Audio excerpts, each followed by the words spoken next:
Good afternoon everyone. তো দেখো এখন আমি দুপুরে রান্না স্টার্ট করলাম। তো এখন শাক আর সোয়াবিন রান্না করলাম আজকে। তো এই শাকগুলা দেখো আমার জামাইয়ে শাকগুলা কাইটা দিয়ে গেছে আমারে। তো শাকগুলার নাম আমি জানি না, এর লিগে আমি নাম কইতে পারতাম না, কিন্তু দেখো কি সুন্দর লাগে দেখতে। এই নামটা জানি না, কেউ যদি জানো তো অবশ্যই আমারে জানাইও কমেন্টে।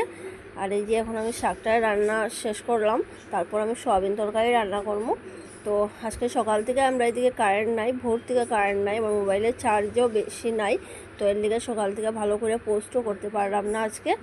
আর আমার বাবুসোনাটাও কারেন্ট না থাকলে একদম ঘুমায় না, খুব গরম ওর, ও ফ্যান ছাড়া একদম থাকতে চায় না।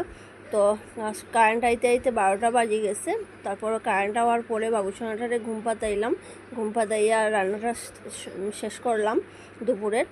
আর এই যে আমার শাক রান্নাটা কমপ্লিট হয়ে গেছে। তারপর এখন সয়াবিন রান্না করলাম।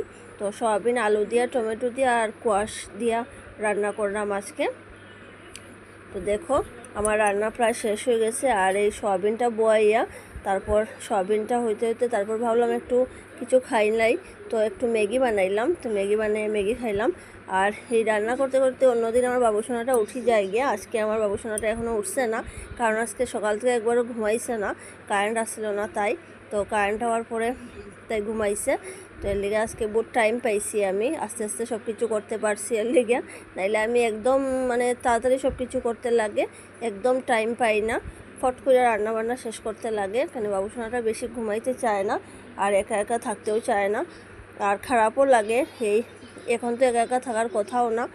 তো দেখো আমার রান্নাটা প্রায় শেষ হয়ে গেছে।